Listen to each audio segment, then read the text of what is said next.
We are live. Thank you, folks, for tuning in today.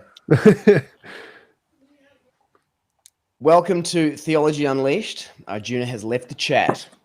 This is where Western skepticism meets Eastern theology and gets crushed. I'm your host, Josh Wulf, and I'm joined today by three guests because we're not only about the content, we're about innovating the game, changing the format, revolutionary and innovative ways to debate theism, atheism, objective and subjective morality today. This is our first intersectional debate.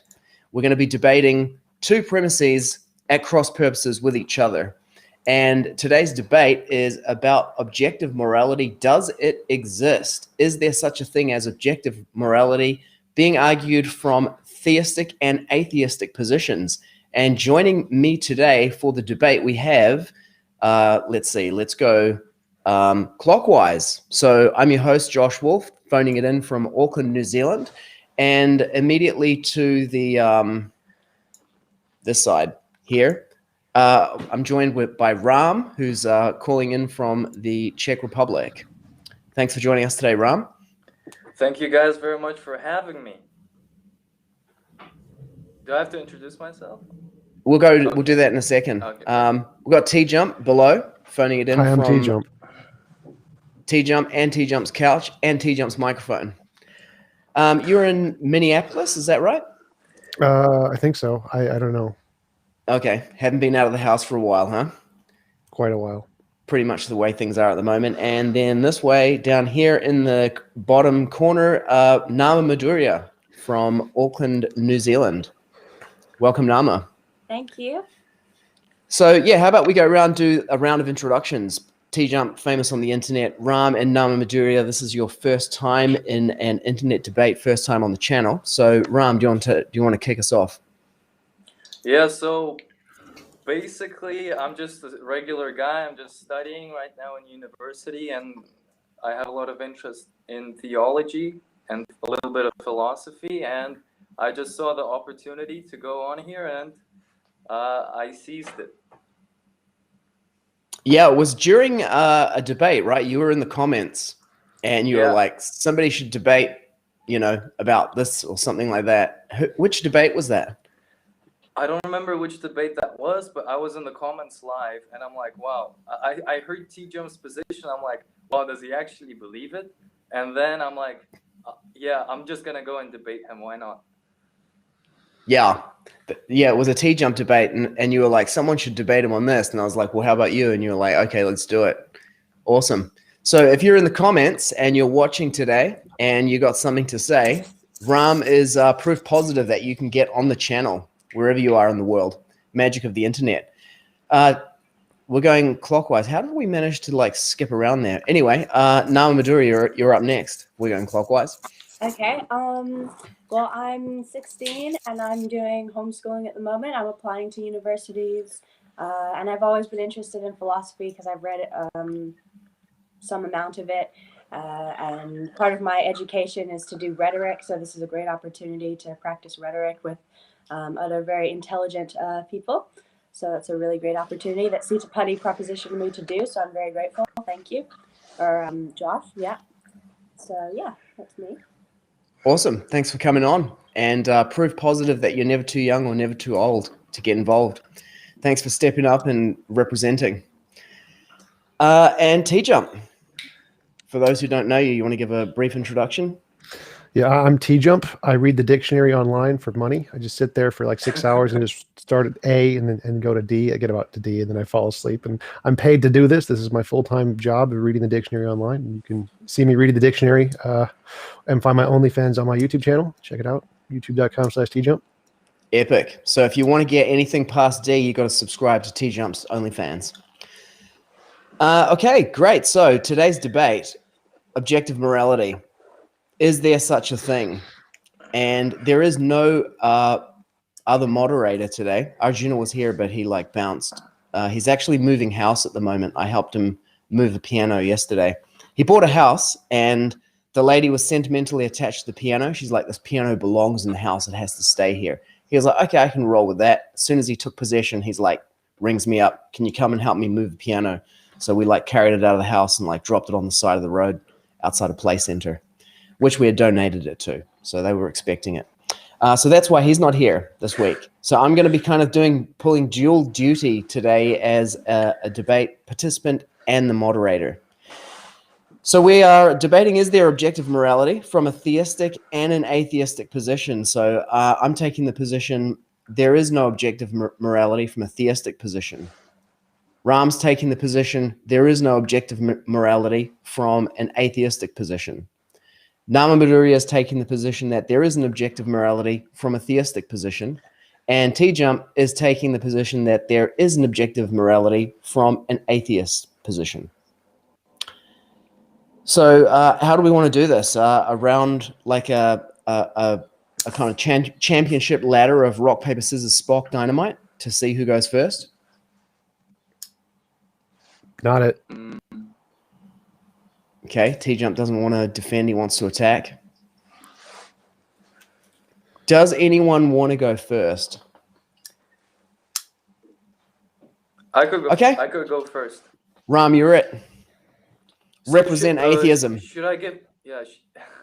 Should I give a brief introduction of the argument, or just go straight for it? Yes. Yes to what? Yes to both of them. Okay. So, first of all, I'll try to give my brief understanding of Tjump's conception of objective morality, and then he can correct me on some things if I'm wrong. Okay. So no, just straw man him hard. Okay. So as I understand, Tjump's conception is that objective morality exists, and it's similar to something like fitness or health. So it is present in nature, and it is some law that exists in nature that, you know, is, as far as I understand, is it independent of human mind? You said that this set of rules or this morality would apply to aliens as well if they existed, etc., to all conscious life forms. Do I understand that correctly? Yes, that's what objective means. Okay, yes. So I have a couple of problems with that argument. I believe that, okay, I'll have to have a disclaimer first of all. I believe in God, I'm a theist, but for the sake of the argument, I'll be arguing from an atheistic point of view, right? Because I don't think that from an atheistic point of view, you could have an objective morality, because I don't think that it is a natural law. I don't see any evidence for being natural or, being beyond human mind. That's what I don't understand. On which basis do you conclude that this morality exists outside of human mind? Why is it subjective? Why isn't it just why is it objective? Sorry. Why isn't it just subjective opinions of people, and they determine based on it? On which foundation do you state that this is objective and it transcends human minds? This is my question. Because it would apply to aliens and all living species in the universe. Okay, it would apply to them, but okay, as I understand, your model of morality is based on imposition of free will, right? Imposition of will. There's no free will. I mean, sorry, imposition on free will, on someone's free will. Is that correct? There's no free will. It's just imposition of will. Okay, on will. Let's assume on will. Okay. Just to clarify that point, are you saying that there is no free will in your model, or are you saying that free will does not exist? Like you're some kind of super hard determinist? Both. Okay. Both. Okay, that was your answer. Okay. But on which basis do you make this model? On which basis do you think a model can be created? Why do you think that? Why is it similar to fitness or It's health? going straight for the rebuttal. Okay. For example, fitness, right? What do you mean by fitness? Like the survival of the fittest, like natural selection? So how is the capability of a living organism to survive? Is that what you classify as fitness? Yes, the ability for an organism to survive in different environments. Okay, this we can observe, be objective. An organism can survive in an environment. Okay, the organism survives, is able to reproduce, his generations go on and on, whatever, right? This is something objective we can see. We cannot see this same objectivity with... Back in the question, position yes, of we free can. We can will. observe it just fine. So we can observe Okay, just like okay. we can observe. But Wait, okay, wait, wait. So we can just like we can observe that there are organisms that can survive in more or less environments. We can observe that there are more or less environments or more or less interactions that we can have in environments. So it's the exact same. They're the same thing. Yes, that's correct. We can observe that there are interactions, but to make judgment based on these interactions is subjective. How is it objective? No, it's like saying Oh, we no, could make okay. a judgment that Okay. the more fit animal is the one that dies faster. Like we're Yes, giving it the okay, category okay. because it's a higher extreme. That's correct. Okay. So we can make these objective claims that some organisms survived or not. Yes? Yes. But can we say that, okay, it's good or bad that they survive? How can That's we like make this asking judgment? why do we call it more fit if they can survive longer rather than calling it less fit that they survive longer? I'm not saying that. I'm saying, is it good that they survived or is it bad that they survived? What is the answer? That's like asking, is it more fit if they survive or less fit if they survive? That it's a category error. that Like is not- our no, no, no, definition that doesn't is- make a difference. No. Look. What you're saying is we can say if they're more fit or less fit. They're more fit if they survive. They're not fit if they don't survive. Okay? Is that correct? No. This is your point. You asking why is it good is like asking why is them surviving more fit? Why do we call an animal who survives more often? Why do we call that more fit? I'm not saying that why is it more good. I'm saying is it good or bad? Can you make that judgment? If something survives, is that good or bad? I'm repeating Can you myself. answer the You're asking the same thing. Why do we call surviving more fit? Why do we call more positive interactions Okay, good? because It's they're a able- title. Okay. Yes, it is the title. Okay, listen. Why? Okay, we can say that it is more fit based on the objective fact that it survived and it had offsprings. Correct. We can say it is more fit because it survived. Yes? Yes, that's what we call more fit. Yes, but it is not in the same category of what I'm asking. What I'm asking is It's okay, it is fit. It survived. Okay, let's say that. Now, is the fact that it survived, is it good? Is it good, morally? Or is it bad that it survived? It has That the nothing to do with organism- it. Those are two separate things. Yes, Fitness and exactly. morality are separate categories. Okay, but that's what I'm saying, is that the organism did something, it reproduced, right? It did an action, correct? Your question we makes make- absolutely no sense. So morality and fitness are both higher order emergent properties. Fitness describes how many environments an organism can live in. Morality describes different kinds of interactions that can happen between agents in an environment. We can say that an animal is more fit if it survives longer or in more environments. We can say an action is more moral if it produces more positive interactions between agents. Like this is not hard. Okay. It is an action is more moral if it produces more positive agents, right? But why Interactions between agents. Yes, interactions between agents. Why is that? Why is it that we call something more fit if it survives more? Because we have a criteria that is objective. We have one living entity. No, you're not getting it. So No. So just think about stop for a second. So there's Okay, two go ahead. possibilities here. There are certain kinds of animals that die in more environments, and there's certain kinds of animals that live in lots more environments who don't die.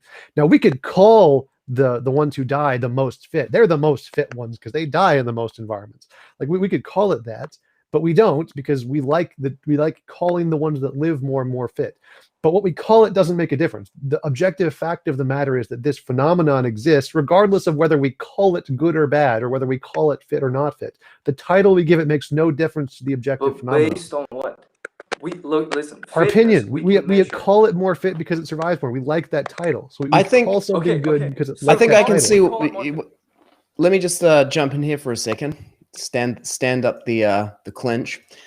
First of all, it kind of looks like Ram has come into this debate as like a segue from the last one, straight in from the presentation that you made in the last debate, Tjump. So for people who aren't familiar with Tjump's position on this, Ram has, gone straight into the rebuttal of Tjump's position.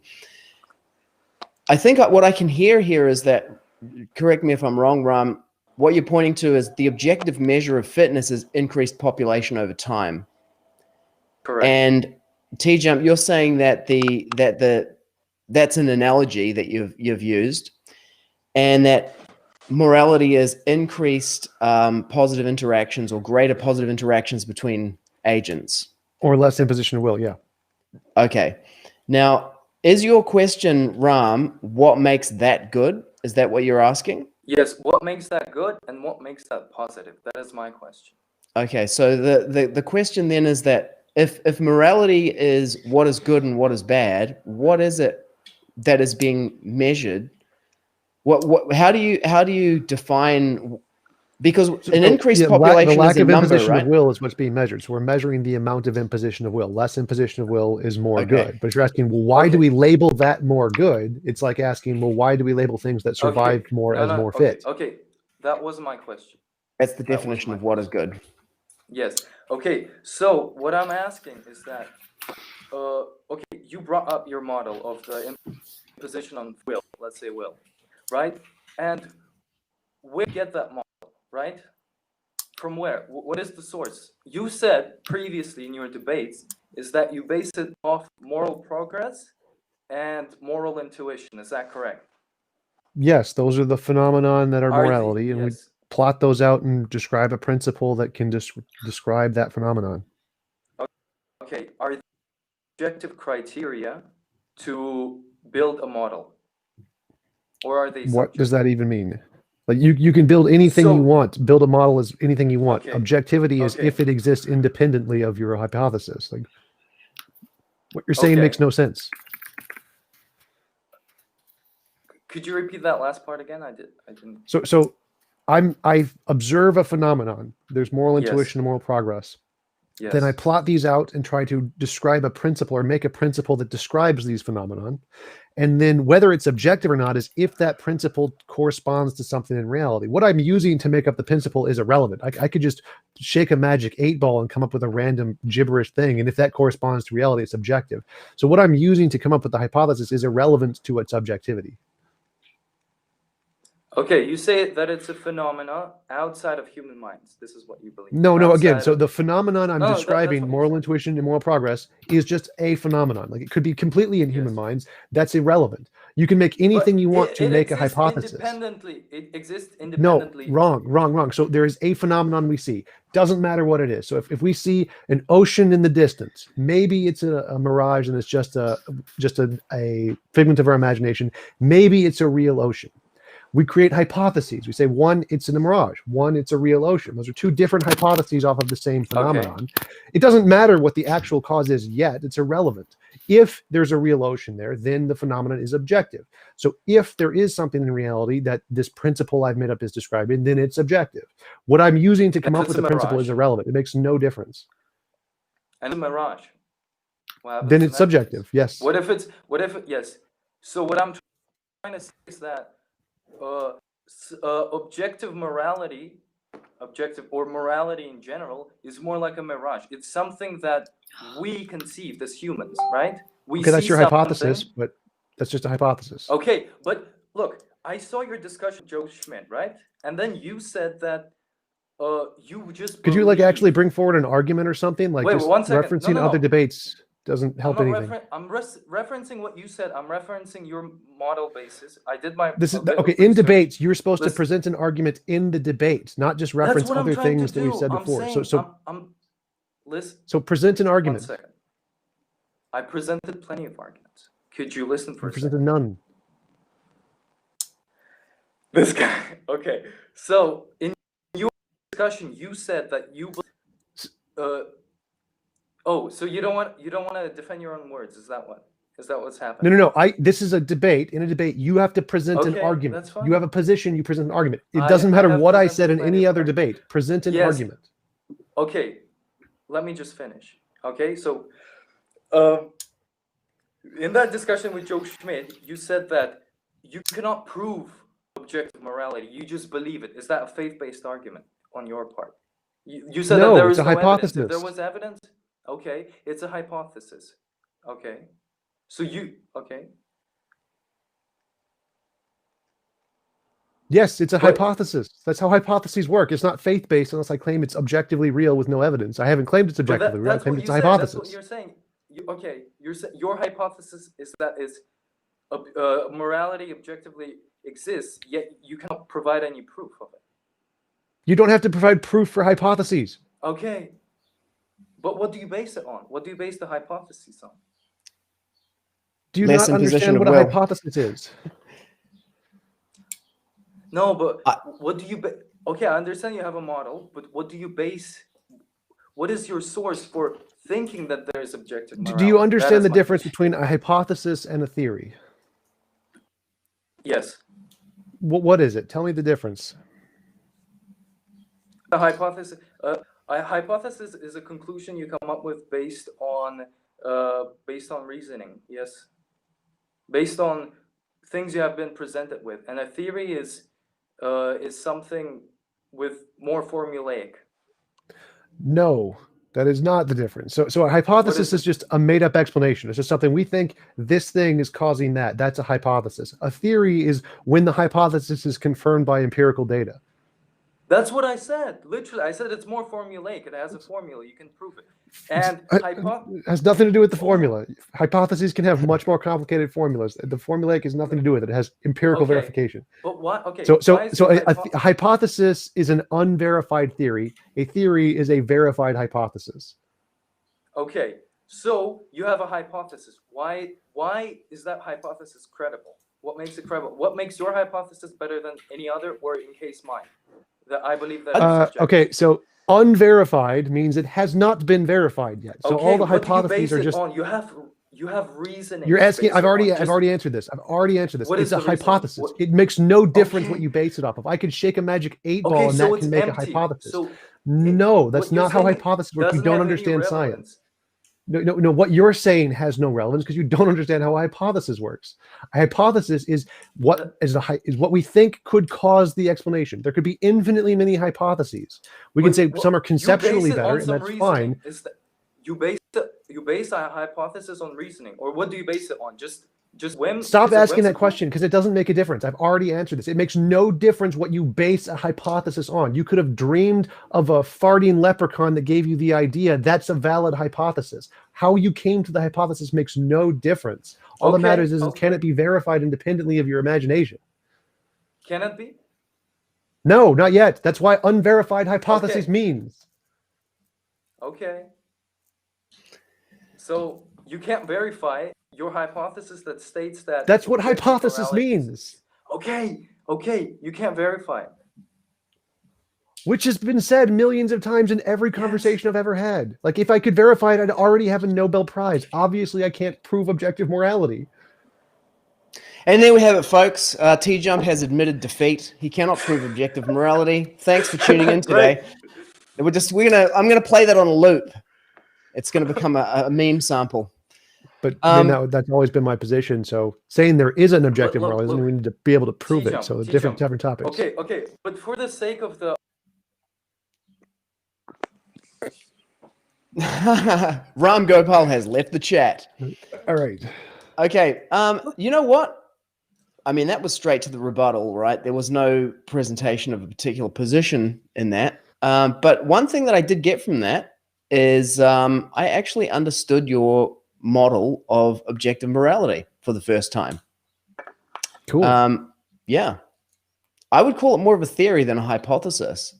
It's not really like objective morality. It is an objective morality. Can we create a morality on an objective basis? And you've selected one basis for a morality that can be objectively measured. And that's less imposition of will. And then we define that as good. Well, no. So I'm saying that thing exists. There's some part of reality which that principle describes. So saying things that are more fit are things that survive better. That's just a definition I made up. But it also happens to be the case that there are things that survive more. And so there is that thing in reality to which this definition I just made up corresponds to, which is what makes it objective. So if the definition I made up corresponds to something in reality, then it's objective. Yeah, but it's not necessarily morality, though. That would be the sticking point there, because you've arbitrarily selected some objective measure. You could, select like the No. strength. So morality, there's only one thing that morality is. Morality is our moral intuitions and moral progress. That's it. That's the only thing morality can refer to. Whatever is causing those things, that is morality. There isn't another option. So whatever is causing our moral intuitions and moral progress, that is morality. If it's just evolution, then morality is just a figment of evolution. If it's an emergent property in nature, then morality is an emergent property of nature. If it's a god, then morality is caused by a god. Morality is whatever is causing our moral intuitions and moral progress. And so because I'm describing those phenomena, it's not arbitrary. I'm describing here is a thing that can cause those phenomena. Okay, you're on a roll. Do you want to go now? What? Me? Make your presentation. Would you like to do that? I think I did. I mean, as responding to his stuff, pretty much gave all of it, so I'm good at that. Would you mind it slightly again a little, because I had really bad internet in the chat. Sure. So my view is that we have moral intuitions and moral progress. These are phenomenon we experience in the world. They could be illusory, like a mirage on the distance that's not really there, or it could be a real ocean that's really there. And my position is it's probably a real ocean. There's probably a real thing that is causing our moral intuitions and moral progress, independent of just our imagination. It is a real phenomenon, just like fitness is a real phenomenon. It is an objective fact that some animals can survive in more environments than others. And so that feature of fitness is an objective feature of the world, independent of our imagination. And so if it is the case that the same kind of higher order emergent property can exist for morality, then that can also be an objective feature of reality. And I think it is. So I think that just like animals can be more fit, and that is an objective feature, we can have a world that is more moral, and that's an objective feature of the world. And so we can compare, like, this world is more moral than this world, just like we can compare this animal is more fit than this animal, because it has this property of it. And I think the property is less involuntary imposition of will. And the reason I come to that is because I look at the moral intuition and moral progress, our experiences of, like, saying killing people for fun is immoral. That's our moral intuition. And it seems like as society progresses, people become more moral. So, like, we give more rights to individuals, like women's rights, voting rights, eliminating slavery. We seem to give gay rights. We seem to give more of these moral things to people. So moral progress seems to be increasing. And so we have to describe a principle that can accurately describe what these two things are. And the principle to me seems to be any involuntary imposition of will is immoral. And if that's correct, then there is this higher order emergent property that exists just like fitness does in the world. And I think that's what objective morality is. I'm back. Yeah, welcome. Okay, so that are you happy with that, Nama? Did you get that? Yeah. Could you elaborate a little bit more on what you mean by involuntary position of will? Because you said that super fast. Is that the right? Yes. Word? Cool. Okay. Just checking I got that. Yeah. Okay, we've now shuffled the order of the clockwise thing, but that's cool. No, but can I ask you a couple of questions based on your model, right? I think we've already gone through a lot. We should probably give her a chance to present her model. Let's roll around, and then we'll have questions once we finish with the presentation. So Tjump's given his presentation partly in response to your questions, and then in order to elucidate it further for Nama Madhurya. So that's Ram and Tjump so far. And would you like to go next, Nama, or would you like to go last? I'm happy to go next. Yeah. Okay. Okay. So I've just been thinking about that. I'm presenting from the position of that there is objective morality, and that there is according to theism, basically. So I'm just going to present my view on that, and feel free to argue once I'm finished, I guess, or to make points, or any feedback is fine. So I'm going to be arguing my point from the grounds of, or from the, I suppose, angle of epistemology. So, how we justify claiming that we know something is true. So that's basically what I'm going to be presenting my question from, or my point from. So I'm going to begin this with with the question of reality, kind of like we touched on a little bit from what I could hear of the previous arguments. So there's very few ways that we can prove that we live in a real world, because the instruments that we use in science to prove all of the other things about the world are material instruments. You can't, it's circular reasoning if you try to use as part of what you're trying to prove it. So we can't exactly do that. So one of the ways that, basically the only way really, that we prove that the scientists and everyone really proves that we live in a real world is self-evidently, by waking up from a dream when you're sleeping, and you wake up from a dream, you experience for yourself that your waking state is more real than your dreaming state. And people accept this, and therefore scientists and the whole society today, especially being oriented around science, is just very willing to just take this and have all the scientists take extreme risks, just judging for the rest of using all of their experiments and finding out everything more about the world. And so therefore, the fact that there is reality is objective moral good, because why would the scientists want to risk all that they do and dedicate their lives and all of their education and trying to move society towards all this knowledge if it wasn't an objective good? Because why would it matter? No one would care. It proves that you care, that we think that there's reality and that the scientists are willing to discover so much about the real world. So this is what I wanted to start off with, because it relates me to the science a little bit more, and usually they're more on the atheistic side. So this goes all the way back to, as well, Aristotle's foundational, in that not all knowledge is demonstrative, and some has to be independent of demonstration on a kind of I can seal it kind of way.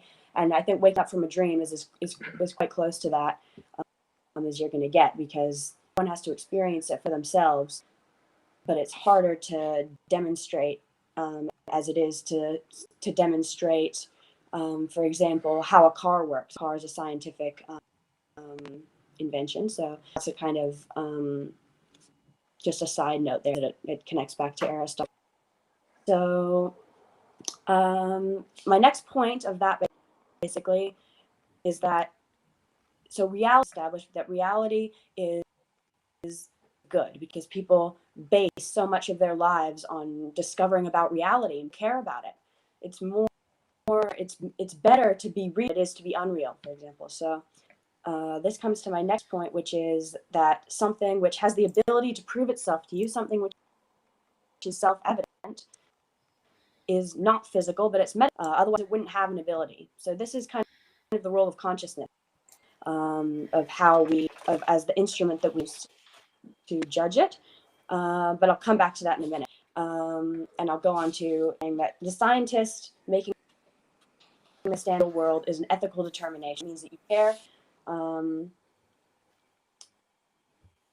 And so taking these risks and valuing knowledge as well as a good, as a like stem of knowing that reality is good, is part of having an objective moral system that's based on medicine, not physics. So we think today that we've based our entire society, it's a very big moving, just regular lives on technology and on the phone. We're all using an iPhone to have this. We all have a washing machine, most likely a dishwasher, things, internet, and our houses. And so we do lives off of technology and science, and we're all very grateful for that. It's an objective moral system, and it's the whole system that science does all comes from the care and the good and the moral good that reality is real. So I thought that was an interesting thing to point out, for that there is objective morality, because we all believe in science, because we're all using it. If we didn't believe in it, none of us would be on our iPhones or computers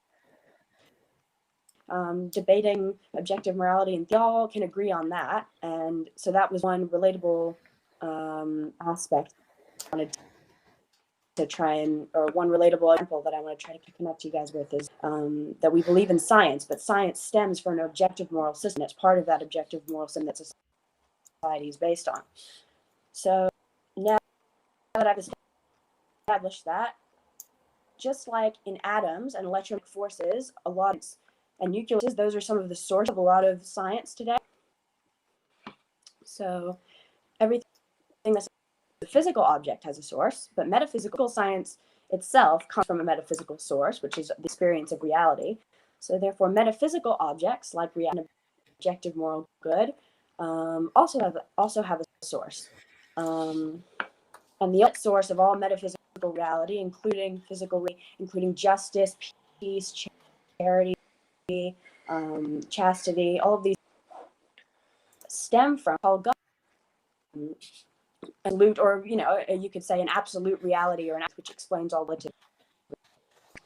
So the moral systems that we all adhere to, the moral, what did you call it? Moral intuition?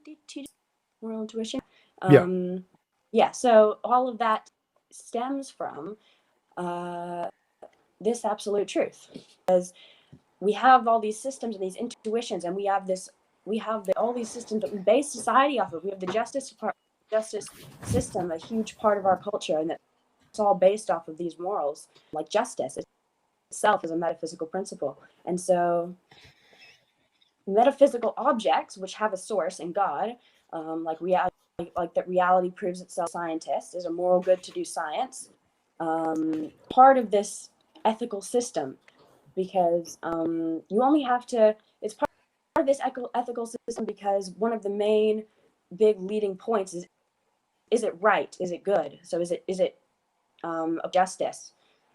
You only have to, that's another example. Have the scientist example, and then according to more of having morality linked to a system, you have the example of you only have to practice being a good person compared to being a criminal to know that acting as a good person is better.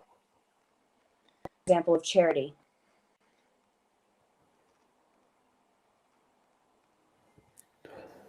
You're breaking up there, Nama. That means you're helping others.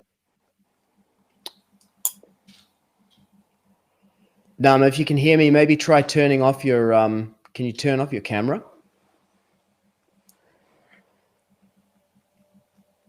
What was that? Your signal is breaking up. Can you try turning off your camera? I think your bandwidth is quite low from where you are. Okay. If you turn off, there should be a button on there so you can turn the camera off, and then we'll just get the audio. Can you hear me now? Yes. Yes? Okay. Sorry, I'll keep going. So my other example, you only have to practice being a good person compared with being a criminal to know that acting as a good person is better. Like if you're giving charity, if a person is giving a criminal, they're giving a person the experience of goodness, which is also a metaphysical value, as opposed to the experience of the bad result all the time. Persons give to criminals a self-evident experience of good that they wouldn't accept from that charitable person, and the charitable person themselves experience an even higher level of metaphysical good that they wouldn't be able to get if there were no criminal people. So experiences, what do you give to someone when you're helping go into helping people who are released from jail and all these kinds of things, and they do it or just helping anyone who's poor, people who don't have knowledge. That's why we created the whole, as you were saying, as one note for your that society is progressing kind of note you made, Tjump, in your argument.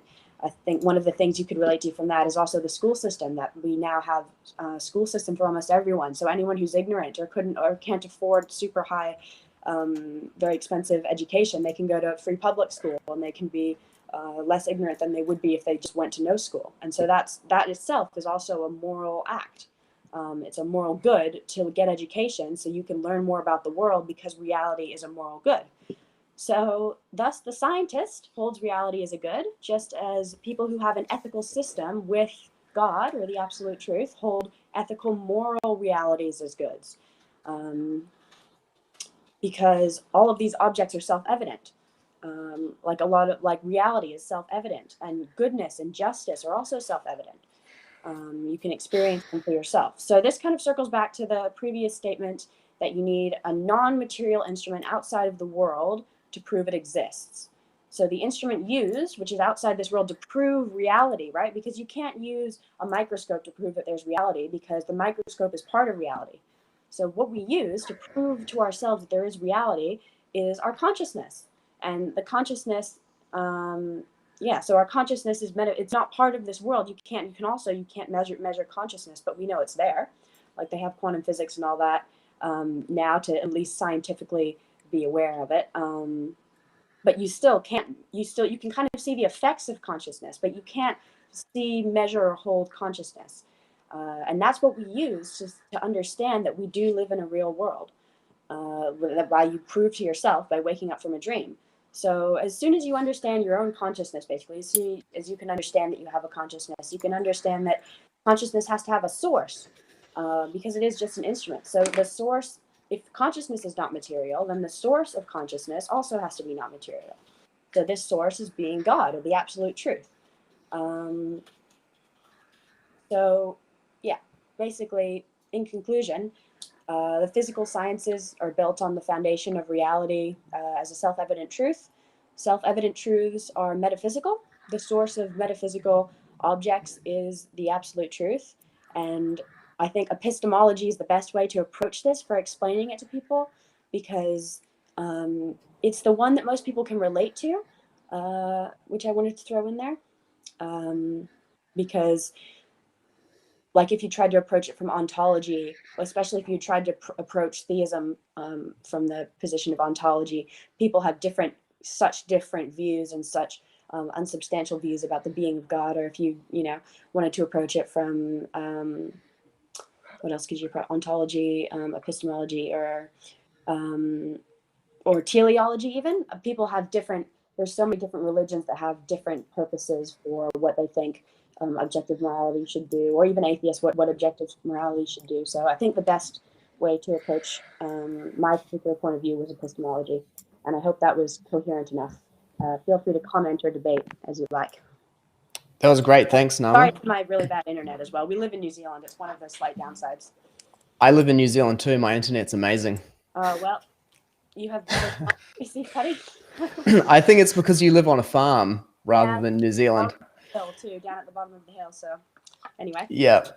And as for like epistemology, great choice, or ontology or teleology. My personal preference is eschatology, to approach it from there. with 2 rolls of tinfoil. Okay, we're inventing this format as we go. I think what might work here is at this point, what we can do is, if you have any questions to elucidate, like if there's any part of Nama's presentation that you don't understand, we could ask questions for that. And then we'll finish all the presentations, and then we'll come back around and, dig into those positions to see if we can challenge them or find any weaknesses. But at this point, it's just looking to make sure that you got an understanding of that position. Does anyone have any questions about Nama's presentation to make sure that you got it? I'll probably wait for the cross-exam section. Okay. Okay, great. Was it coherent? Did everyone kind of understand where I was going? Yes. Okay, cool. Yes. Yeah, I do have some questions about it that I'm going to bring up in the cross-examination. Yeah. I also got some questions for Tjump's position, and I still haven't figured out what Ram's position is yet. Yeah, I need to. I also was cut out for the debate part a little bit, so I don't quite know who's either. So. Me neither. So I'm not sure if he does either yet. No, he's kind of formulating it on the fly. But anyway, you're doing great as an atheist skeptic. You've nailed it. We had. Well, I pressed Tjump hard enough to admit that. What was it? What was the admission at the end? I said I was going to. Hypotheses aren't proven. No. Okay, let's go to the cross-examination after your presentation, Josh. Sure. And then we'll pull that loop out later, and we'll make it into like a promo for the channel. That's cool. And we'll throw a stack of money on it and put it everywhere on the internet where I haven't been banned. Okay, there is no objective morality, folks, and I'm here today to prove it. The position that I'm arguing today is that there is no objective morality from a theistic perspective. And to take this position, I axiomatically accept the existence of a superconsciousness that is the source of the world of our existence and our experience itself. So I'm with Nama Madhurya on this one. Now, you don't need to commit to this position to examine it. And I invite you to examine it with me hypothetically to consider its implications. So with that as an axiomatic premise, I will argue that there is no objective morality. Now, first, I want to examine what's indicated by the word morality, and then I'll demonstrate that objective morality does not exist, considering the major arguments put forward by theists. And finally, I'll make a specific argument for a subjective theistic morality based on Bhagavad Gita. So the Oxford Dictionary defines morality. This is for you, Tjump, because you haven't gone past D yet. It's an M, under M in the dictionary. Morality. It's Oxford Dictionary defines it as principles concerning the distinction between right and wrong or good and bad behavior. Actually, that could be on the OnlyFans. Morality. Principles concerning the distinction between right and wrong or good and bad behavior. The Stanford Encyclopedia of Philosophy, which I heard about from Tjump, states that morality seems to be used in two distinct broad senses, a descriptive sense and a normative sense. So it's used descriptively to refer to certain codes of conduct put forward by a society or a group, such as a religion, or accepted by an individual for her own behavior. Or normatively, to refer to a code of conduct that, given specified conditions, would be put forward by all rational people.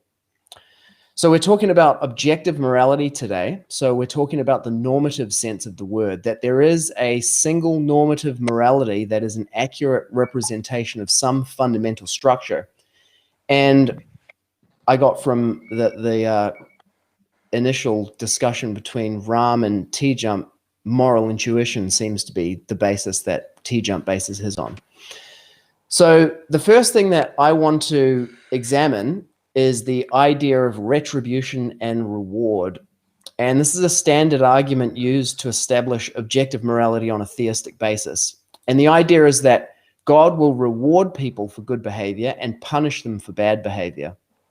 So two common mechanisms for that are through eternal life in heaven for good behavior and burning in hell for eternity for doing something bad, or via reincarnation, where a person receives good and bad reactions in a subsequent life. And these are two flavors of the same thing, which is a claim of an imperceptible and unverifiable consequence.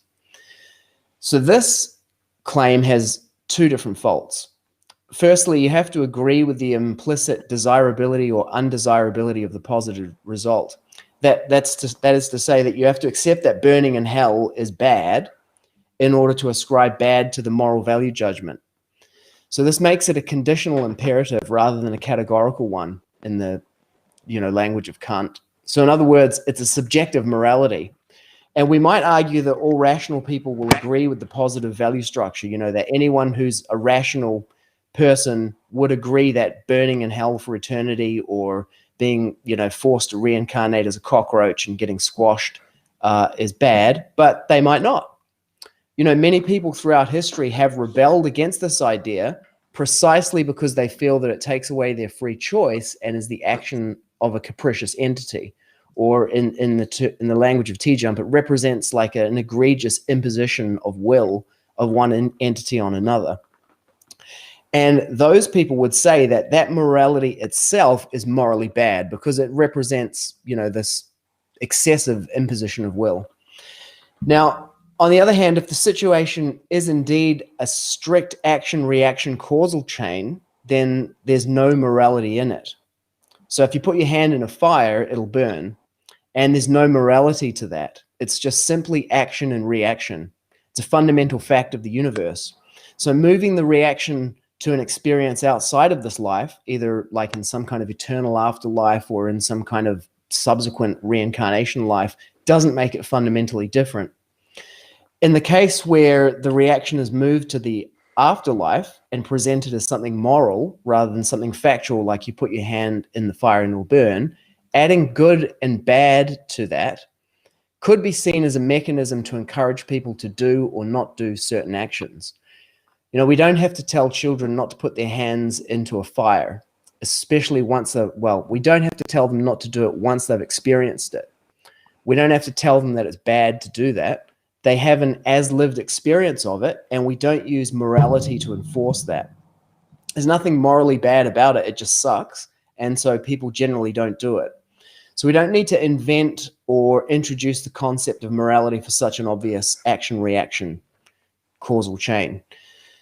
Morality is a mechanism of social disapproval used to motivate people to take or not take actions whose consequences cannot be easily inferred. So a moral code is necessary only when a person cannot clearly see the action-reaction chain. So no one would disagree with the statement that you shouldn't put your hand in a fire, but they wouldn't consider that to be a moral statement, even though it contains this idea of should in it. It's a categorical imperative, and it's founded on survivability and physics. So if such a higher physics exists, like eternal life or eternal damnation or reincarnation, then morality becomes only a social or a psychological phenomenon used to motivate people to take action based on a categorical imperative with respect to these unseen consequences. So I call that the strong claim of objective theistic morality. You shouldn't do it because it's bad, and that means God says it's bad and you'll be punished for doing it. Or you should do it because it is good, and that means that God says that it's good and you'll be rewarded, or you'll at least avoid punishment if you do it. So a more limited claim is that theistic objective morality represents categorical imperatives whose consequences manifest in this lifetime, but whose causal relationships are not easily understood. So, for example, individual actions can be detrimental when they're exercised by others in a large group that you participate in. For example, stealing from others benefits me as an individual, but living in a society where everyone else steals from me is not beneficial to me. So in this view, God tells us these things like a parent gives advice to a child, like don't smoke because it's bad for your health.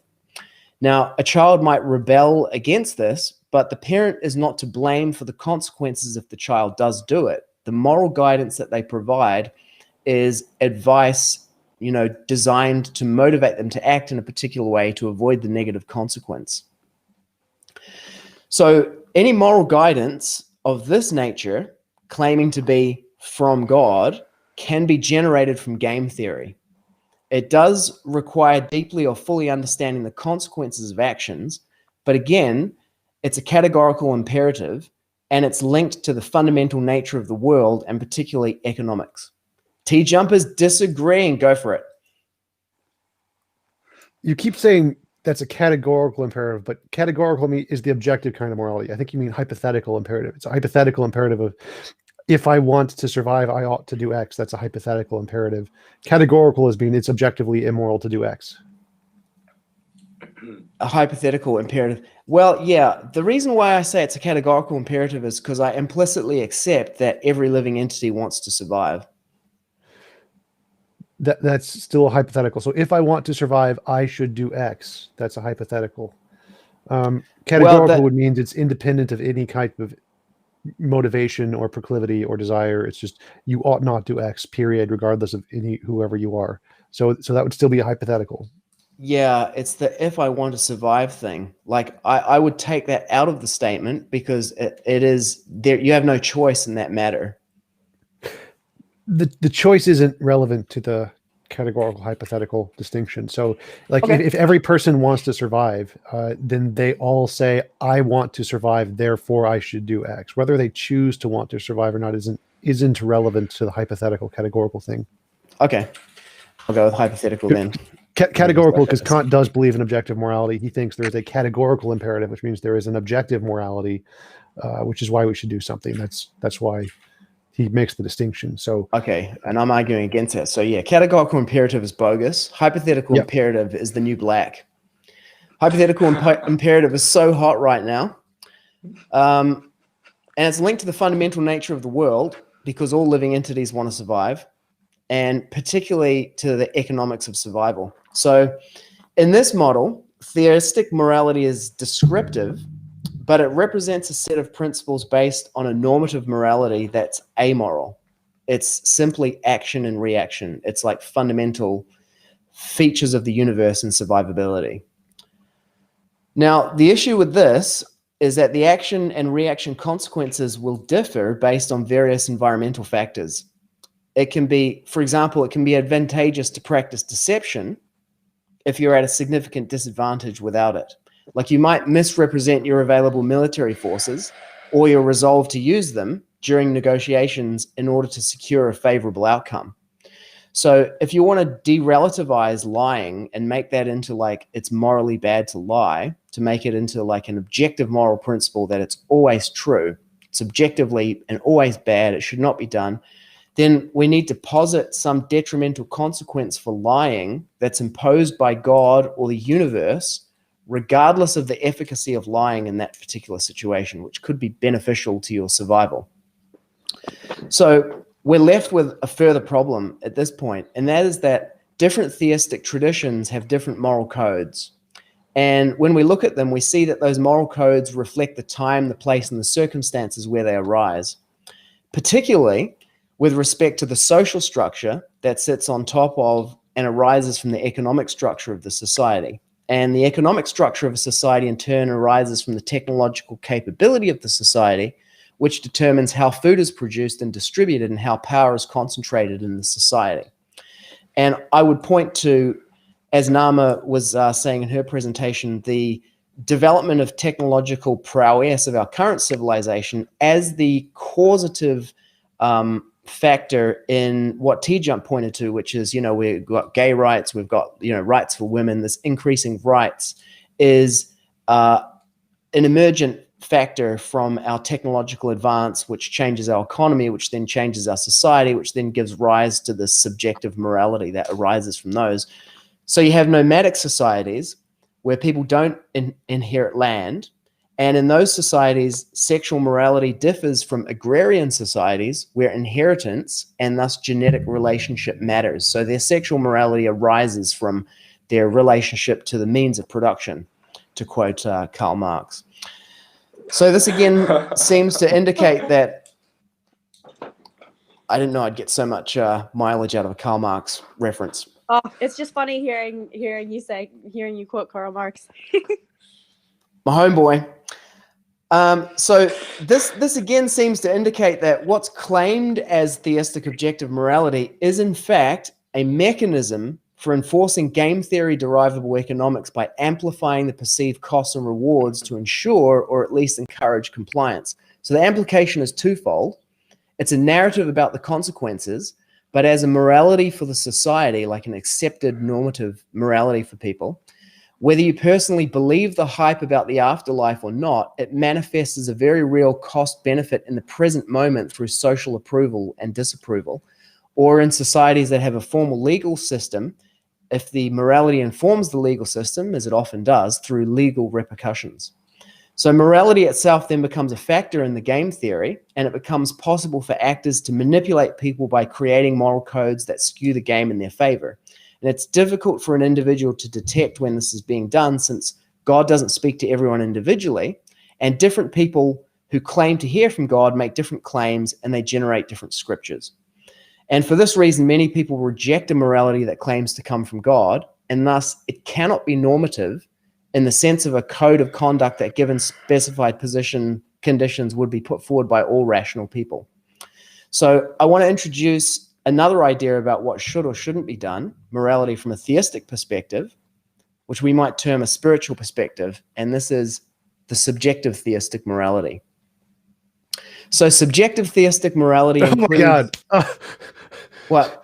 Too much? How long does it keep going on? Like, oh my God. So I'm about 10% of the way through. Oh So my. just to clarify, is your position is that morality is subjective and it's a hypothetical imperative because God says so, and we should do it because of the reward and punishment, right? I'm saying that that's what theists would say. Those Yes, are the that's general a theistic kind of that's a positions. subjective theist morality that you're proposing is that right? No, that's not what it is. That's the objective theistic morality. So that the claim there is that the objective basis of morality for a theist is exactly that. That there's some kind of punishment or reward or consequence that comes after this life that gives it that enables you to basically say this is always wrong because it always leads to bad consequences. Why? Because God will burn you in hell. So I would consider that to be a subjective morality. Why? What is the one you're proposing? What is it, your model that makes it? What is your grounds for a subjective morality? Well, I say that that's objective theistic morality. What is your grounds? What morality are you arguing for? Why is something moral in your view?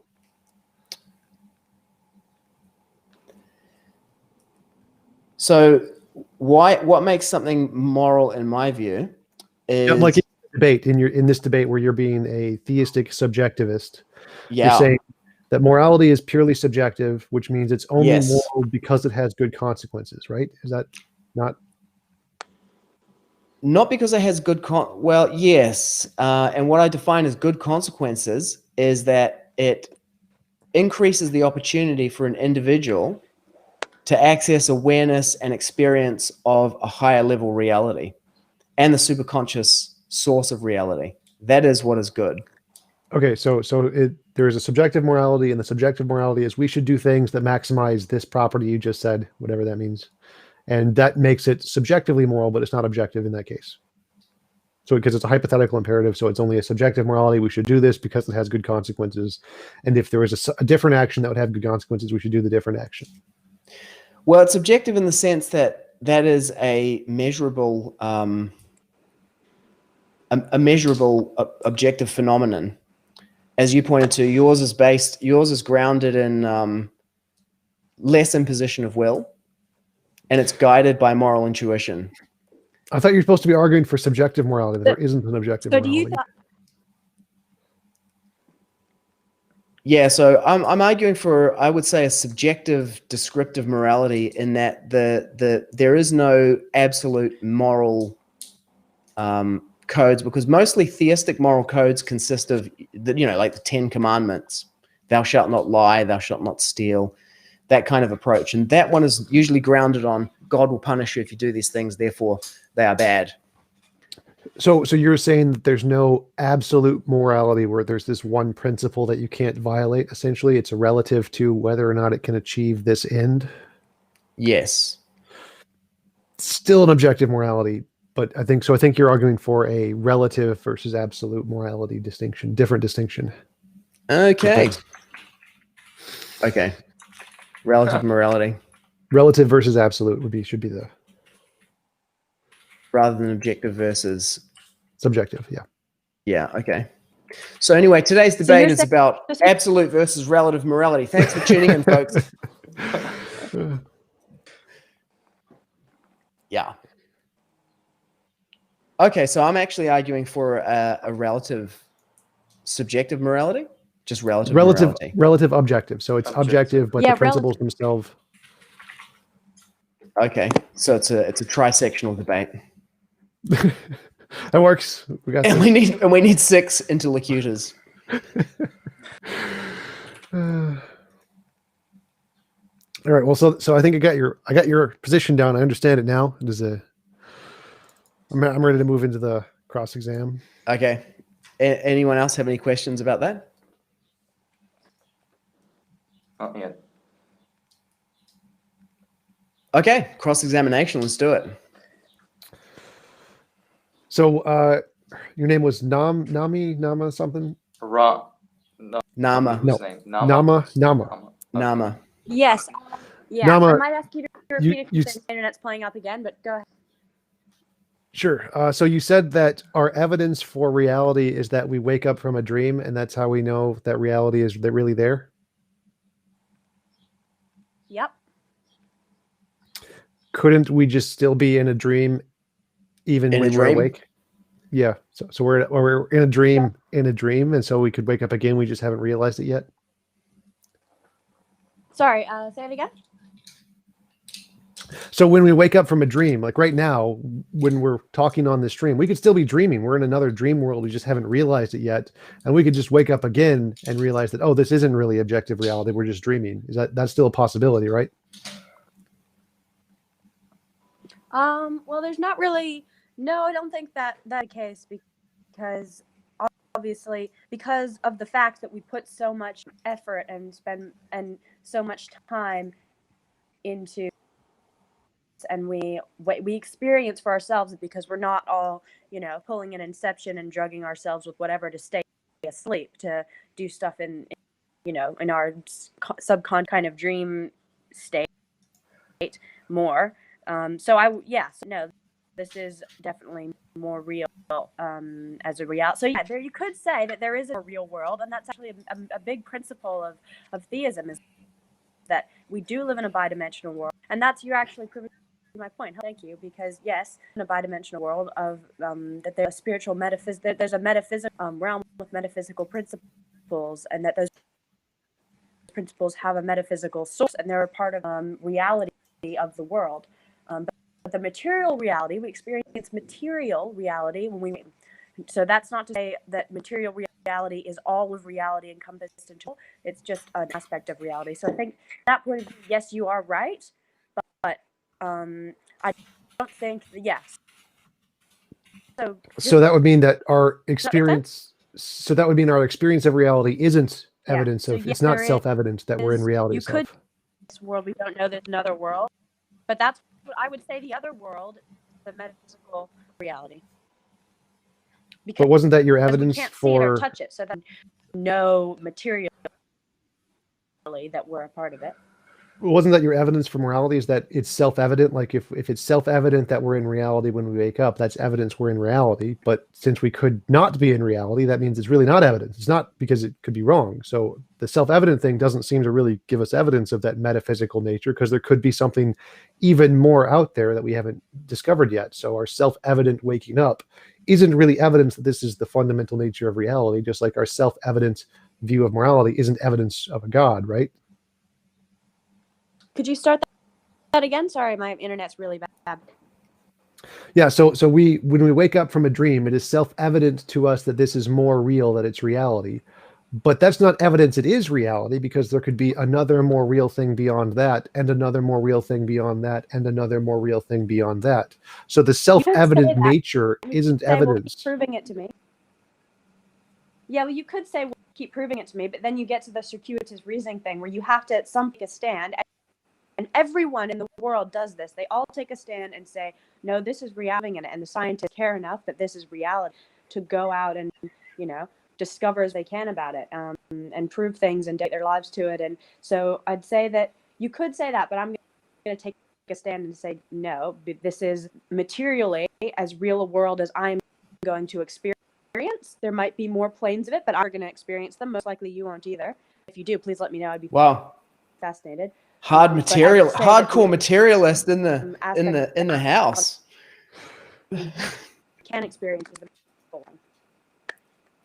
Right. So scientists usually take that approach, and I'm with them. It's not just because of dogmatism. We actually have good reasons to conclude we're not in the matrix, which is called fallibilism in philosophy. But that means that we should say there's nothing out beyond that. If there's no reason to believe there's this second metaphysical realm with this God thing, if we apparently experience this as reality, then it's reasonable to conclude that this is all of reality. No reason to go further than that. Nah, bogus. Thank you. No, I had the same question actually, but it sounds like you're more of a materialist than Tjump is. But this was my query about that same point. You said that we accept this world as real and seek to increase knowledge and understanding of this world proves that that we care and that scientists care. But it does. Is it distinguishable from an objective good? So yeah, if you believe in yeah, science but and couldn't technology, then you believe in objective morality because you're participating in it. I didn't understand that either. Like, I don't understand how believing there is a reality is a good. Like I could believe we're in the Matrix and still do science. I could just believe that it's fun. I don't care if it's real or not. That's So, me. yeah, exactly. So I don't think there's any goodness there. Like I could believe that it's bad and still do it just because I think it's entertaining. Like I can do bad things that I think are fun. So there's not any goodness to believing there's an objective reality. You don't even need to believe there's an objective reality to do science. You can believe we're in the Matrix and still do science. Well, you believe in society to really want to do science because everyone, because a lot of the point of science is that it makes everyone's lives better, and therefore we can have this progressive objective moralities getting better because we have gay rights and women's rights and all this stuff as it's getting better. And that's, as you said, because of the technology which improves the agriculture. Objective morality is, I mean, is a good because for. I'm going to be cynical. Wow. It doesn't prove you care. It proves that you have no other option. No, not necessarily. So, for example, there are philosophers who are solipsists, very few, who believe that their mind is the only thing that exists and they're in a video game. And so they just do it because it's fun. They don't believe in society at all. They don't believe in other people. Just like many people invest millions of hours playing World of Warcraft. They don't actually believe there is a society of orcs and a society of mages. They just find it fun. So you don't actually need to have any of those beliefs to do science. You just need to like doing science. It doesn't need to be good. Yeah. You can do science because you want to build. Sorry. You could do science like a. Okay, so no, I mean there are people who really spend millions of hours playing. Really be a science. Yes, so there are millions of people. There are people who spend millions of. I mean, like, yeah. As people, we as the whole society, we appreciate and we uplift and basically idolize a lot of today, especially we idolize a lot of the scientists and people who come up with all this technology. So which means that we believe that improves our lives and that it's making our lives better. It's making our lives easier. And those scientists are, even if we don't ourselves believe in that good, it's still there because the science. It's at least there with the science. They're willing to put out. They're willing to take the risk to do science because experienced reality, as that it's better than just dosing ourselves with some kind of drug to be asleep and try and do in the dream world. But different scientists, they have different motivations for what they do, not only to improve the world. They can have whatever motivation they want, money, Bill Gates. whatever. Not necessarily. Bill Gates, exactly. Not a scientist. That's true. There are a lot of individual motivations for people doing science. I'm saying that the Dr. Evil general put that. No, but that's like the. It's like there's lots of different reasons that people go into religion. You could go into religion for a multitude of different reasons that have nothing to do with God for the most part, a relationship with God. So people go into things, individual reasoning on their own individual, psychology and mentality and goals and whatnot. But as a principle, science is based off of reality and that knowing about and that science is about the material aspect of the world is better for everyone. At least that's where does it say that anywhere in science? Funding, would they? Yeah. But that's where does it say that in science? Like science doesn't care if it's good or bad. The reason governments care if it's good or bad, that's why they get funding. But science doesn't care if things are good or bad. Science is just a description of reality. The reason they get funding is because governments care. Yeah. Science is amoral. Science doesn't care. There's nowhere in science are you going to find the principle of the good that it's good to do science. Like science doesn't care one way or the other. It's completely amoral. Governments don't care either. Science cares about governments do care. That's what. No, they don't. They're maximizing something other than moral good. And the fact that it has to work in the material world. Well, no, Sorry, governments fund that. things. Governments fund spiritual stuff too. The American government funded psychic power research because all they cared about was could they gain an edge over the Russians. They don't care about the material world either. All they care about is what works. So again, science has nothing to do with whether there's an objective reality. Even if we were in the Matrix, the government would still pay scientists to try and discover ways to gain an advantage over the Russians. We don't care if we're an objective reality or not. Science doesn't care if we're an objective reality or not. All that matters is, can we describe the patterns in the reality we experience, regardless of what it is. So the objective reality isn't really a part of the science there. Lots of scientists are trying to figure out if we're in a simulation, though. So they do seem to care.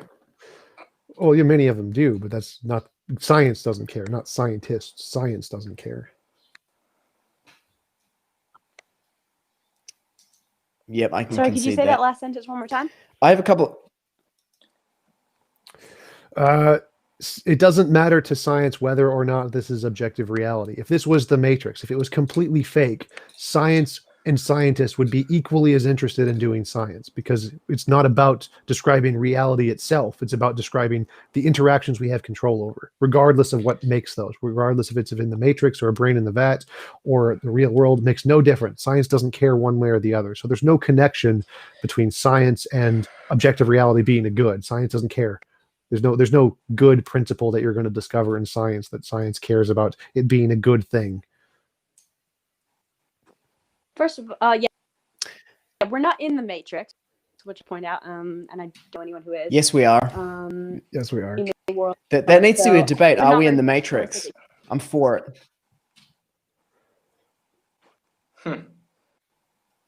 And also, Have you heard of Nick Bostrom?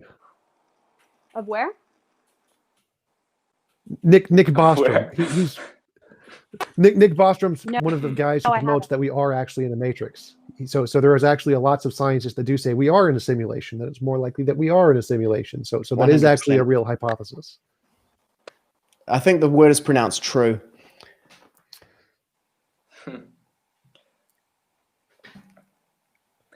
Anyway, can I ask a couple of questions?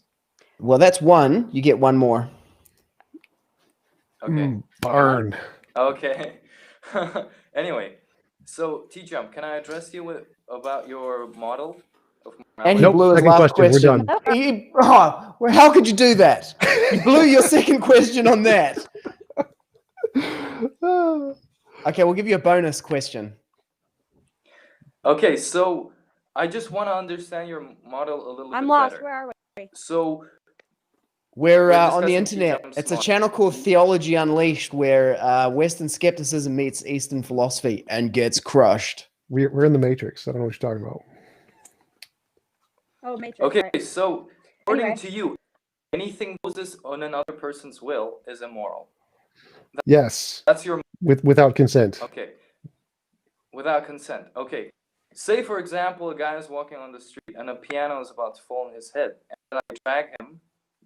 I push him or whatever, and then he avoids the piano. For example, that's a bit of a radical example, but what I did, was it immoral?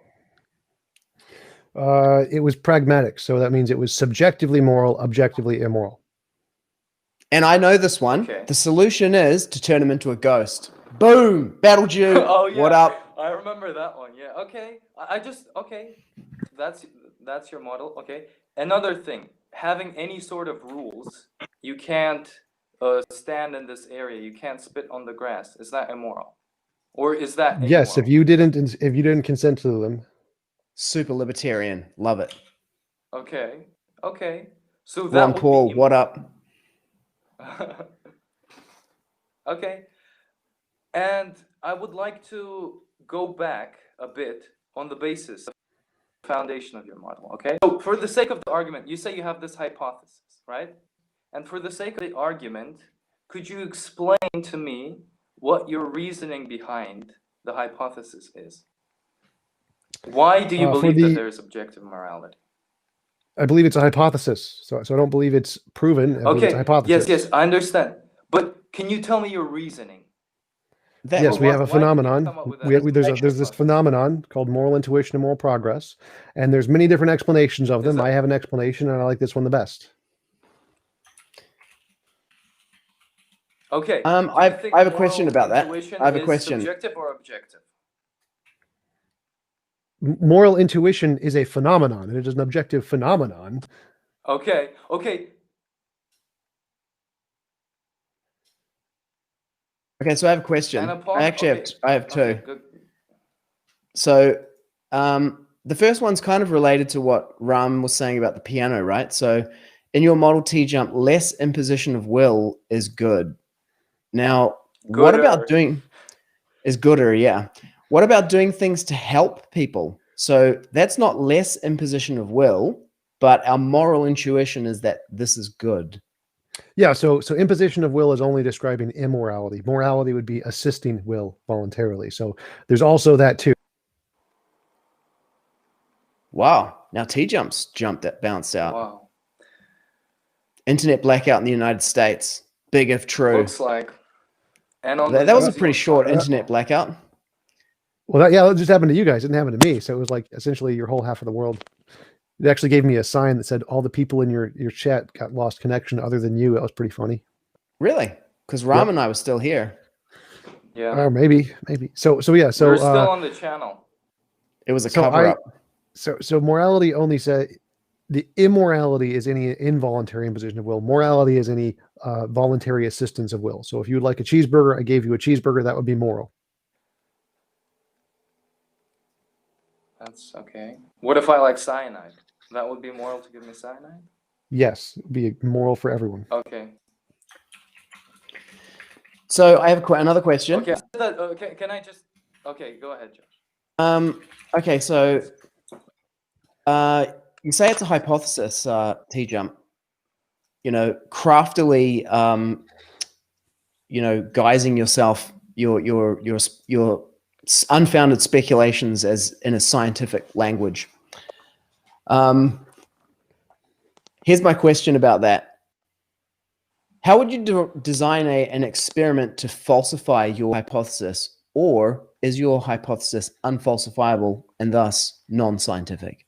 Yes, you make testable predictions. You can say if we discover any other alien species that has a sufficient amount of technology and resources, they would also follow the same pattern. We can also say that in the future, humans will evolve the ability to perceive rocks as falling on people as immoral, or like the piano example that he mentioned. We will in the future see those things as immoral. That would be evidence of my model.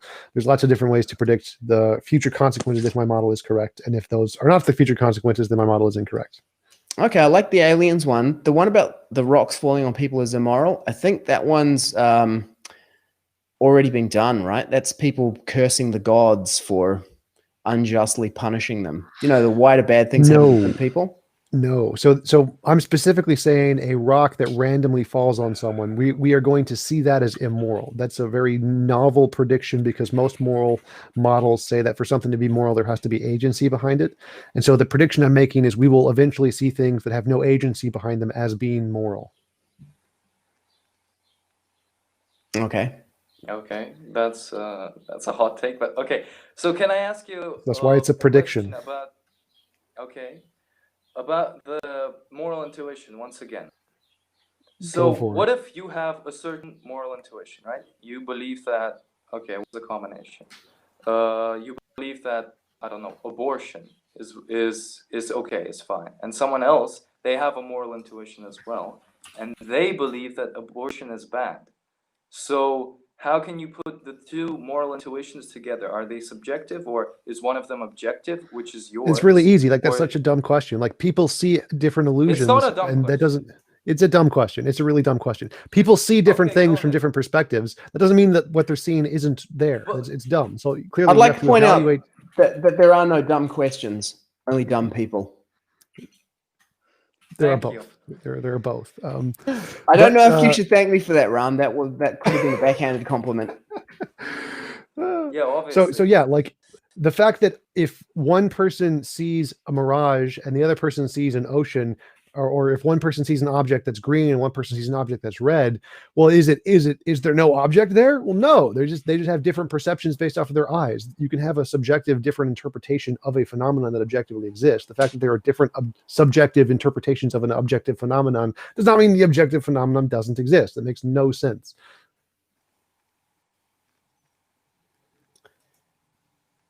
Someone had this to contribute.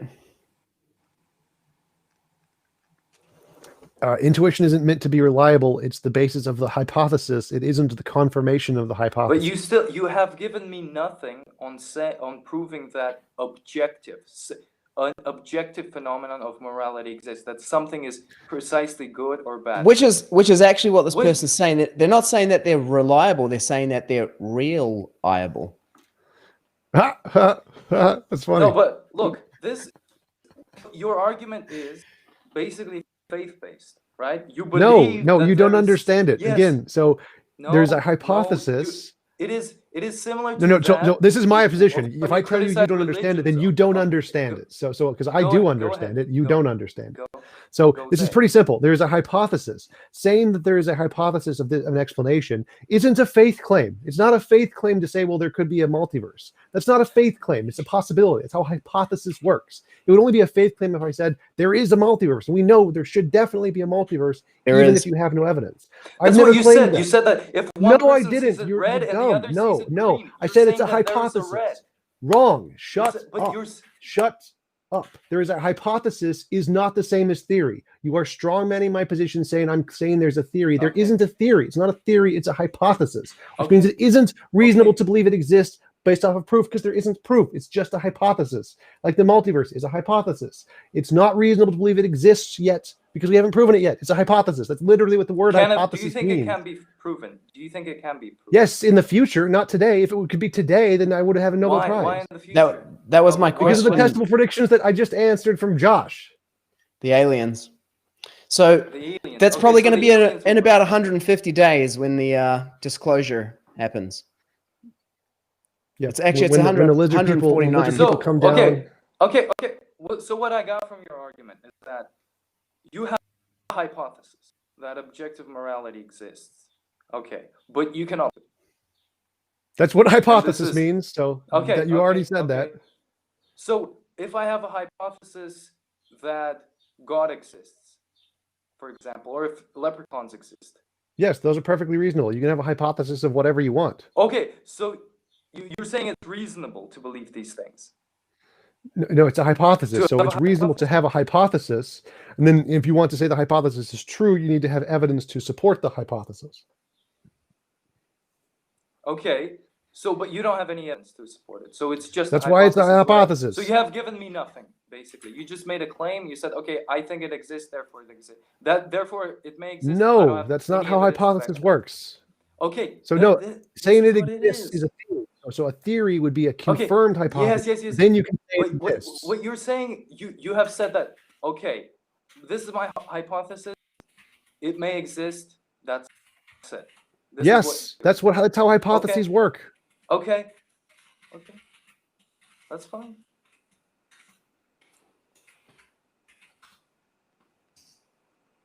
With questions. Let me see. I had some more.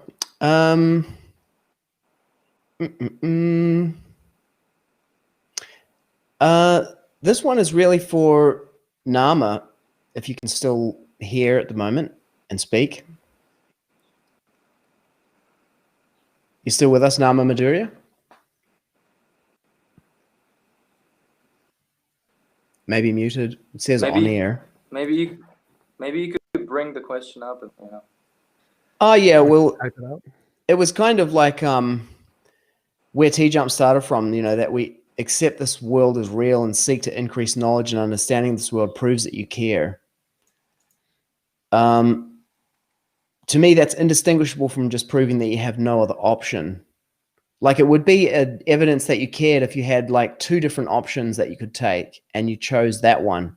And then you could say that choice was motivated by care. But if there's no choice, like basically your choice is to be a solipsist and a nihilist, like the world's unreal, it doesn't exist, or to be a scientist. So it's kind of like if you're presented with like something that you might say is a bad choice or something else, if you choose something else, it doesn't necessarily mean you're into something else. It just means you're not into the alternative. I don't understand what you're saying. I have no idea as well. And where did you even get the question? I don't know. It's To make things a little bit more interesting, because it's kind of like a little bit too organized and everything here, I'm just randomly bringing in this caller from the internet. Karan, you're live on air with the panelists here in the debate. you should Can you actually hear have us? like a call-in number that people can call in. That would work out. That works pretty well to get lots of people involved. pretty much ghetto did that with a link in the chat. We can't hear anything, Karan. You're gonna have to fix your microphone or something. Turn your camera on. Mystery caller. And he's gone. And bounced. Maybe he'll come back. Okay, so what I was saying there is like, no, it sounded to me like Nama's argument was that because scientists accept this world as real, that's evidence that they care. I'm just saying that could be evidence that they have no choice. I would disagree. I would disagree with that. Oh, this guy's internet connection is terrible. Your internet connection is unstable. You are the weakest link. Goodbye. Exactly. I'm not sure what's happening with Nama's one. Like, I can't hear anything. It says that she's in here, but yeah. You send her a message on like Facebook or Twitter or whatever. Those platforms that ban people who yes, I forgot who believe that we live in the Matrix. I'm telling you, man, it must be true. If you get banned for it, it's like it's a heuristic. It's basically peer review, right?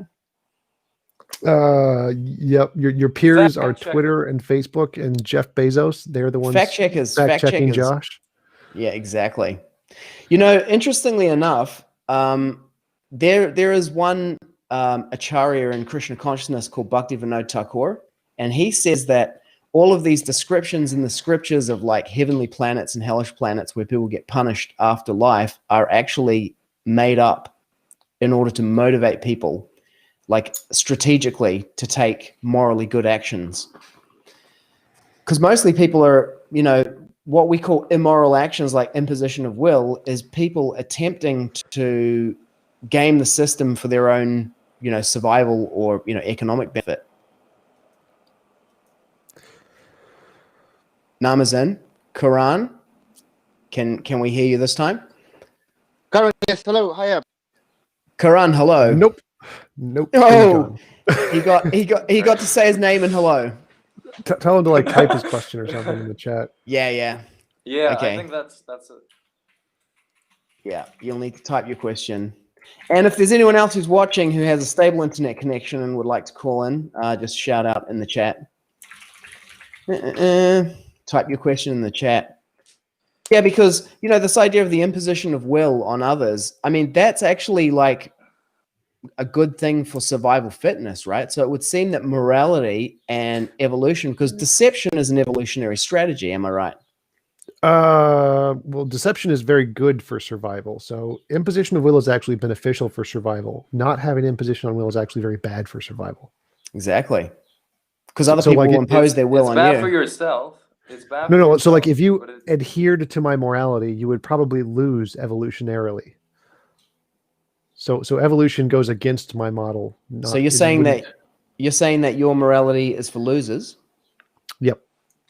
Nerds and Jainists and hippies and people who don't want to be that makes a lot of sense, actually.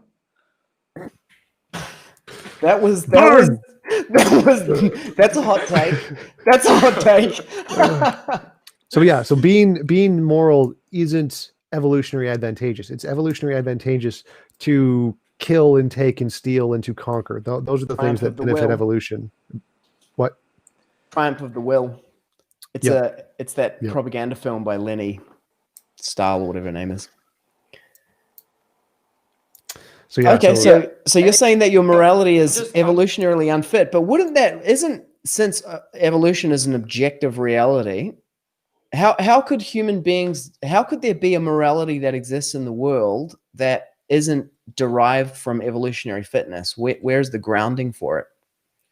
It exists as a law independent of us. So there's like the law of gravity exists independent of evolution because it was before evolution, right?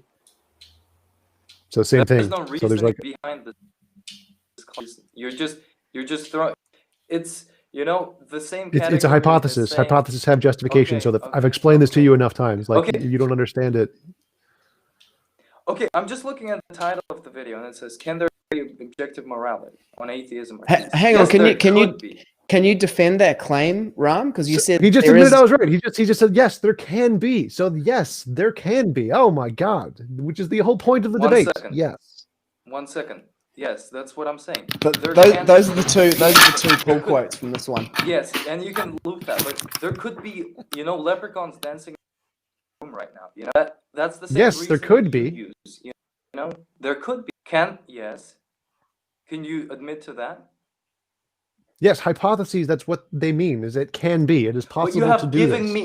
Okay, that's fine. But for the sake of the discussion, you have given me nothing to support that. You say, okay, maybe in 150 years when aliens come out, via the testable predictions, maybe we could say that there is an No. objective You're morality, confusing can be and is be. Have I shown that it is the case that there is objective morality? No, it's a hypothesis. The only No, thing you I'm haven't. supporting is can it be the case? And it's yes. Yes, it can be the case. Here is how it can be the case. Have I proven it is the case? Obviously not. That's why it's a hypothesis. Yeah, I mean, hello, sorry. Can you hear me? Hello. But Oh, Karan, you made it. hello. Hello, yeah. I don't think he made it. I did actually. This time I figured out. I'm here first time. Thank you. First time call. Congratulations. Yeah, I made it. Yes. Not only is it your first time, Karan, but it is the first time in the history of the internet that we've taken a live caller from the audience here on Theology Unleashed. We're breaking all the boundaries of the format today. Oh, cheers. Thank you. I really appreciate for that. Thank you very much. I really. You guys have a topic about morality today, or isn't it? Yeah, I think it is. Yes. Yes. I can read. That's great. Just to give you a brief background, I come from Indian origin, and where most of the East and West ideas got mixed up. If you give me a chance, so I can explain a bit. Western ideas, where it's come in Abrahamic religions and beliefs and everything, they have in them is the element of God in there. If you start with Abraham and then Jesus and then Quran, Muhammad. I don't know Muhammad, or you agree to or not, it's up to you. But in our Eastern ideas, there is no input of God. All the content, all the material, all the philosophy is written by, we call them rishis, or gurus. So there is never for example, we do yoga, right? And yoga is written by Rishi Patanjali, the guy who wrote yoga. His name is Patanjali. So we never claim Patanjali had a dream in night, God came into a dream and said, okay, tomorrow morning you're going to do yoga. So that's a bit of it's a thin line, but it's very important to understand our ideas. I hope I'm able to explain a bit, or is there any? Well, I could. Can I add something to that? Yes, please. Well, that's only you're talking about yoga, but one of the the Vedas, for example, we take the Bhagavad Gita, right? Yeah. And in the Bhagavad Gita, Krishna speaks directly to the this is where this is where the foundation of our beliefs come from. This is the parampara, disciplic succession. So Krishna says something, and we take it as the word of God, and then people along the parampara. So, and then Krishna says in the Bhagavad says that he's the source of morality. Mm-hmm.